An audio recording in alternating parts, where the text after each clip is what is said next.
Middle east में बढ़ती tension और ईरान के लीडर खामेनेई की इजराइल को खुली चेतावनी के बाद भी इजरायली मीडिया बेखौफ और एक उत्साहित तरीके से इजराइल में ये सब दिखा रही है। And let's talk a little bit about the origins of Hinduism. Well, Hinduism is it's not even just one religion. It's considered to be a kind of an amalgamation of several kind of rituals, and it's considered to be one of the oldest religions, if not the oldest religion in the world. 2 decades ago, he seems to have a great life here, but why did he stay? It's quite random. Yeah, I asked him the same thing actually. Well, Israelis travel a lot to India, so one of the things that kept him here was the fact that a lot of people in Israel are familiar with the Indian culture, respect it a lot, and he felt somehow at home here, and he talked about a lot of the similarities between the Indian culture and the Israeli culture. The fact ये है माया market, एक famous Israeli Jewish journalist जो Israel में अपनी पत्रकारिता करने के साथ साथ सनातन धर्म का बहुत ही गहरा ज्ञान रखती है। सनातन के वेदों और उपनिषदों का ऐसा ज्ञान जिसके बारे में हम ज्यादातर भारतीय हिंदुओं को पता भी नहीं है।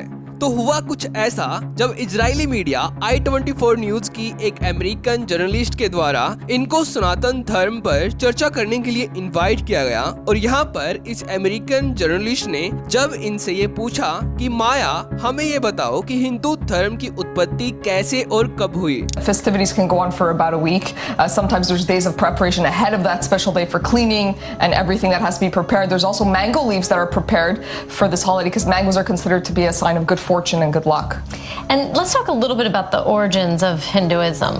Well, Hinduism is it's not even just one religion. It's considered to be a kind of an amalgamation of several kind of rituals, and it's considered to be one of the oldest religions, if not. तो तब इन्होंने इतनी गहराई से बताया जिसकी हम ज्यादातर भारतीय हिंदुओं को उम्मीद होती है कि अगर कोई सनातन की उत्पत्ति के बारे में पूछे तो उसको इसी प्रकार से बताया जाए। तो माया ने बताया कि हिंदू केवल एक धर्म ही नहीं है, ये बहुत सारे धार्मिक संस्कार का संयोजन है। यह दुनिया का सबसे प्राचीन धर्म है जिसको मानने वालों की संख्या बिलियंस में है, जो कि एक आश्चर्यजनक बात है।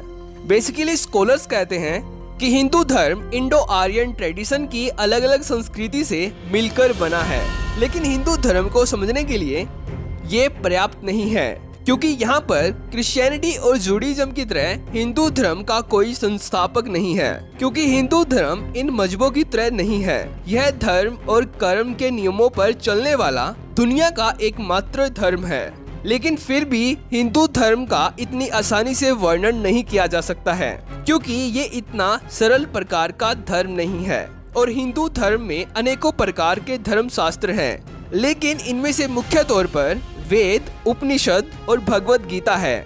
और हिंदुओं के इन शास्त्रों में कही गई बहुत सारी बातें जूडाइज्म में बताई गई है। और हिंदुओं के इन शास्त्रों की रचना आज से हजारों सालों पहले संस्कृत भाषा में की गई थी, जो दुनिया की सबसे प्राचीन भाषा है।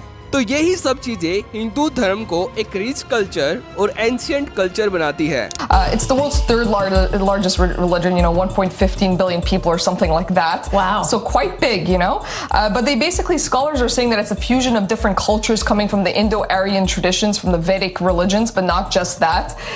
There's no originator, there's no specific, person who started the religion, unlike in Judaism or in Christianity where you have one specific person or prophet.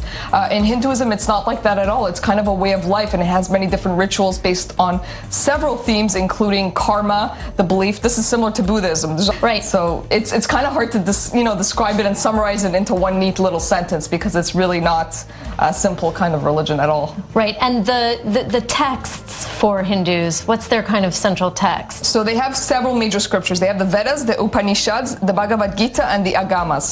And these are different texts. They also have an oral tradition versus like a written tradition, which is also similar to Judaism, which Judaism has an oral tradition and a written tradition.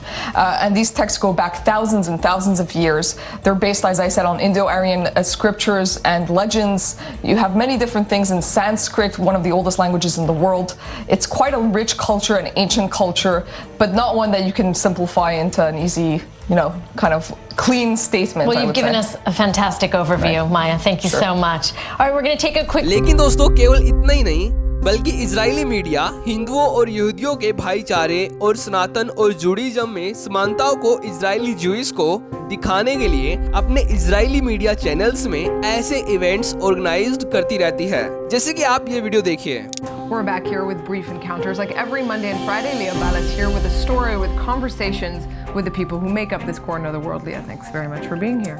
Thank you. This time, you have a great story that you were allowed to eat a lot at, and I'm a little bit jealous looking at the footage. So if you Tell us like about it. Indian food Yeah. or food in general, you're going to love this story. He came here 2 decades ago. He seems to have a great life here, but why did he stay? It's quite random. Yeah, I asked him the same thing actually. Well, Israelis travel a lot to India, so you know, one of the things that kept him here was the fact that a lot of people in Israel are familiar with the Indian culture, respect it a lot, and he felt somehow at home here, and he talked about a lot of the similarities between the Indian culture and the Israeli culture, the fact that they're family oriented there, the fact that they meet as a family.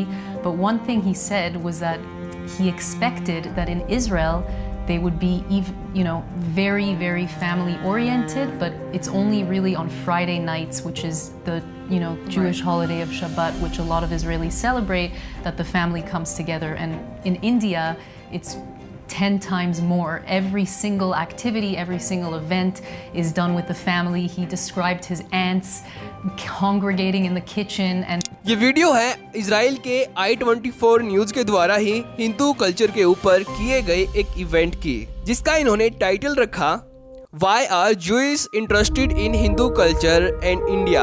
यानी कि यहूदी भारत और इसकी हिंदू संस्कृति में इतनी रुचि क्यों रखते हैं। तो ये प्रश्न एक दूसरी अमेरिकन जर्नलिस्ट ने इजराइल की एक ज्यूइश महिला से पूछा।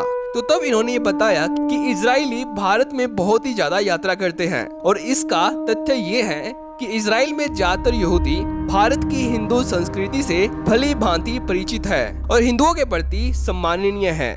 और इसके अलावा इजराइल में बहुत सारे यहूदी ऐसे भी हैं जो अपने घरों में भारत की हिंदू संस्कृति और यहूदियों की संस्कृति के बीच समानताओं की बातें करते रहते हैं। और क्योंकि भारतीय हिंदू बहुत ही ज्यादा पारिवारिक होते हैं, तो भी यहूदियों को ये बात अच्छी लगती है। इसलिए एक ज्यूइश फेस्टिवल जिसका नाम है शबात, जो यहूदी अपने परिवार के साथ मनाते हैं। लेकिन भारत की हिंदू संस्कृति में यहूदियों के इस त्योहार से 10 गुना ज्यादा पारिवारिक इवेंट्स होते रहते हैं, जो ज्यूइश को बहुत ज्यादा पसंद है। लेकिन इनसे मिलिए, ये है मार्क रेगो, जो इजराइल के प्राइम मिनिस्टर बेंजामिन नेतन्याहू की गवर्नमेंट में एक डिप्लोमेट एंड सिविल सर्वेंट रह चुके हैं। तो इन्होंने तो एक इवेंट में ये तक कह दिया था कि इजराइल के एक फेमस किंग जिनका नाम था किंग सोलोमन, तो इनका लिंक डायरेक्ट एंशिएंट इंडिया से था, और इनके द्वारा किए गए इस इवेंट का नाम रखा गया ancient Israel king Solomon had links with ancient India, यानी कि प्राचीन इजराइल राजा सोलोमन का प्राचीन भारत से संबंध था। और जूडिज्म के रिलीजियन टेक्स्ट में जहां पर इस बात का उल्लेख किया गया है, उसके बारे में भी इन्होंने यहाँ पर डिटेल से बताया, जैसे कि आप इस वीडियो में देखिए। Before coming here today, I checked my history, and in the Hebrew Bible, specifically in the book of Kings, Kings 1, chapter 10, verse 22, at the time of King Solomon, who's one of the ancient kings of Israel in antiquity, in biblical times, there is already a reference to the relationship between the people of Israel and the peoples of India. इस video में mark रेगो बता रहे हैं कि यहाँ भारत आने से पहले आज मैंने मेरा इतिहास चेक किया। इजराइल के राजा किंग सोलोमन की किताब में चैप्टर 10 वर्ष नंबर 22 में बताया हुआ है कि किंग सोलोमन के समय में जो इजराइल का एक प्राचीन राजा था, उनका लिंक भारत के साथ था, और ये लिंक कल्चरल और इकोनॉमिक लिंक था। तो इसलिए यहाँ पर मैं कहना चाहूँगा कि जब ज्यूइश लोगों ने अपने ही होमलैंड इजराइल में आज़ादी खो दी थी, तो तब हम शरण लेने की तलाश में पूरी दुनिया में भटके, लेकिन हम पर हर जगह अत्याचार किए गए। लेकिन जब मैंने भारत के बारे में अध्ययन किया, तो तब मुझे ये पता चला कि भारत में कभी भी यहूदियों को सताया नहीं गया है। तो मार्क ने बहुत ही क्लियर और खुले तरीके से ये बात सबको बताई, जो इजरायली पीएम नेतन्याहू के senior adviser for foreign affairs रह चुके हैं। तो दिल से सल्यूट है मार्क को, जो भारत और इजराइल के लोगों को ऐसा बता रहे हैं। तो अगर आपको ये वीडियो इम्पोर्टेंट लगती है तो इसको अपने रिलेटिव्स के साथ शेयर करना, और अगर आपको हमारा काम पसंद आता है तो हमें आपका समर्थन देने के लिए इस चैनल को भी सब्सक्राइब कर लेना। तो आज की इस वीडियो में इतना ही, तो थैंक्स फॉर वॉचिंग।